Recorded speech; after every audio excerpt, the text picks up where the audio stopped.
Hello and welcome to another Big 3 Rumble. For those who don't know, this is a series where I use a prompt and apply it to all of the Big 3 and putting them against each other to see who comes out on top. Today's prompt is the saddest moments. We'll tackle this episode a little bit differently. We'll go through all of my nomination for the series, then we'll go back and pick out one to represent each series. This allows me to get all the tiers going all out at once, and without further ado, we'll start with last episode's winner, One Piece. First, we will start off with Chopper's backstory. Dr. Heerlook finds Chopper injured and tries to help him.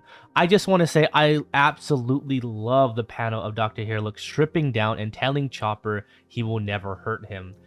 They both form a close bond similar to a father and a son type of bond. Chopper learns about medicine and wants to become a doctor. Heerlook tells Chopper about being able to cure a heart disease and how the pirate flag is a symbol of faith. They both go around trying to do their best to help others who are sick and maybe even save the country from its internal sickness. 1 year later, Chopper has fully recovered and become strong, so Heerlook tells him that he can leave now. Chopper is confused. He begs to be let back in, even inflicts an injury on himself to get the doctor to help, shouting that he doesn't have anyone else. We are shown that Heerlook is going to die, and during this conversation, Chopper overhears this and tries to help the only person that has accepted him. We see Chopper traveling far to find something. Covered in injuries, we see what Chopper was trying to collect, a mushroom that he had brought to cure his friend. Heerlook also figures out how to create cherry blossoms on this frozen island and rushes out, not without leaving Chopper with some kind words. You will become a great doctor. We later find out that Heerlook ate a poison mushroom that Chopper had given him. With the little time he had left, he goes to the castle of Walpole, where he declares that there will be cherry blossoms on this island and a person only dies when they are forgotten. Chopper is left crying because he had lost the one person that understood him. I feel crushed seeing all these events. It's just so rapid fire, one after the other, just non-stop sad moments. Law's backstory starts with him as a child. His country mined amber lead, and the country had gotten poison from this mining, causing the people there to develop a sickness, giving them pale white skin. The world government started to eradicate all of Law's people, and in order to survive, he hid under the dead bodies of his own people. He gained a new outlook on the world and wants nothing but to see it all burn. Law seeks out Doflamingo, asking to join him so he can do as much destruction as he can with the time that he has left. With time, Law and Corazon became closer and developed a strong bond. Corazon doesn't want Law to go down the path of hate. They both look for a cure for Law's sickness and continue to grow even closer. As Law is in his last few months, Corazon plans to steal the Opi Opi no Mi in order to use it to save Law. They are able to get the devil fruit and have Law eat it. It is later discovered that Corazon is working for the Marines and Doflamingo is made aware of this betrayal. Corazon puts Law in a chest, tells him that he loves him, and confronts Doflamingo. Corazon uses the devil fruit to make sure no one knows that Law is in the chest. Doflamingo kills his own brother, and Law cries in silence as he ventures off into the world on his own once again. Ace's death was a monumental event. After Blackbeard's betrayal, Ace goes after him, but is captured and given to the world government to be executed. On the execution day, everyone that loves Ace arrives to save him. Ace is angered that his friends are throwing away their lives away for a person that shouldn't have been born, and comes to realize that they are here because they believe Ace should live and that he has a loving family with them. Ace is freed, but Akainu isn't going to let him get away. Ace sacrifices himself to save Luffy. In Ace's final moments, he embraces his brother Luffy one last time, thanking him, thanking everyone for loving a good-for-nothing that has bad blood running through his veins. The screams and cries of Luffy echo across the battlefield. Now we move on to Naruto and the death of Jiraiya. We all know the sorrow we felt seeing what happened to our pervy sage, revealing his sage mode and fighting the sixth path to pain on his own, his inner monologue about being a failure but leaving the rest to Naruto. That scene where Jiraiya's spirit touches Naruto's shoulder right as he passes is so bittersweet.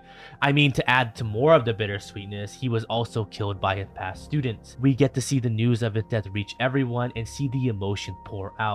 Naruto becomes depressed and closes himself off, and Tsunade cries after losing another person that she loved. We get to see Naruto slowly become more and more depressed as time passes on. Next, Naruto's goodbye to Minato. Minato gets revived and instantly starts fighting in the 4th Great Ninja War. No real time to catch up with his one and only son, Naruto. So when the war begins to come to a close and the reanimation jutsu starts to become undone, there leaves only a few moments for Naruto to catch up with his father with everything that has happened since his death.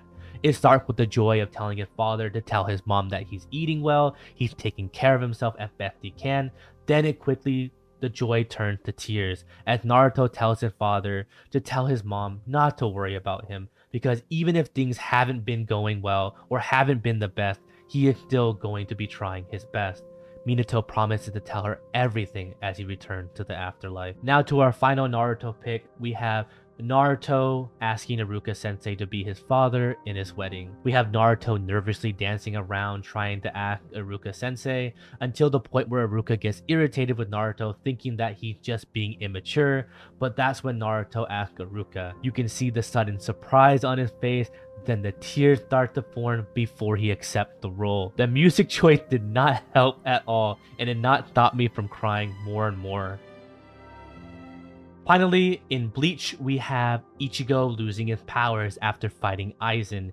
Ichigo slowly starts to lose his Soul Reaper powers. Soon, they'll be completely gone, but before, Rukia bids farewell to her friend, and it feels like the story is coming to a close. Both of them say goodbye to each other as the last of Ichigo's powers start to fade. So does Rukia from Ichigo's sight. For our final scene, we have Ichigo getting his power taken away. At this point, Ichigo had finally obtained his powers again, but his friends and family start to turn on him. The reason that he wanted this power to begin with has become meaningless. Right when he believes that he can fix everything with his powers, they are stripped away from him. He begins to plead and beg to have them back, and it's at this moment I believe that Ichigo is truly at his lowest point, not only to see it on his face, but to hear it in his desperation. Okay, enough with the tears. We'll start picking out representative for each series, and we'll start with Bleach, and I'm gonna pick Ichigo getting his power stolen. I picked this because I believe this is actually his lowest point in Ichigo's psyche throughout the entire series. Up to this point, he is wanting to get his power back to protect his friends, but those same people are having their memories altered. He is just losing his powers and breaks down, seeing that everything that he had desperately tried to protect had turned against him and made his purpose meaningless. Next is Naruto saying goodbye to his dad. I can't watch this without bawling my eyes out. Naruto tries to cram in everything he can so his father can tell his mother not to worry about him.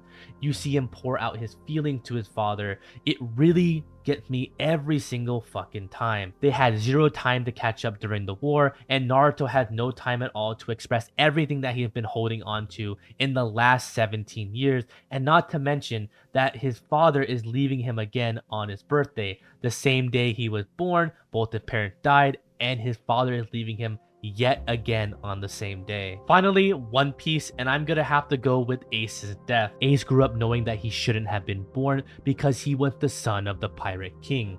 Everyone saw him as a devil spawn, so he never felt like he deserved love. He sees all the people that he loved dying for his sake, and it really is hard for him to believe that he's even worth the effort at all.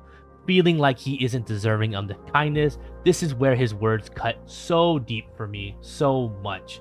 He is dying and wants to thank everyone for loving him. Ace is thanking all of his friends and family for loving him, something that should be a basic right for everyone. Everyone deserves to be loved, and he is just thanking everyone because he believed he is not deserving of love. And if that doesn't break your heart, I'm sorry. You're just not human. Now, for the hardest part of this series, I have to rank these. I understand sadness is a strong emotion and different things pull on the heartstrings more than others.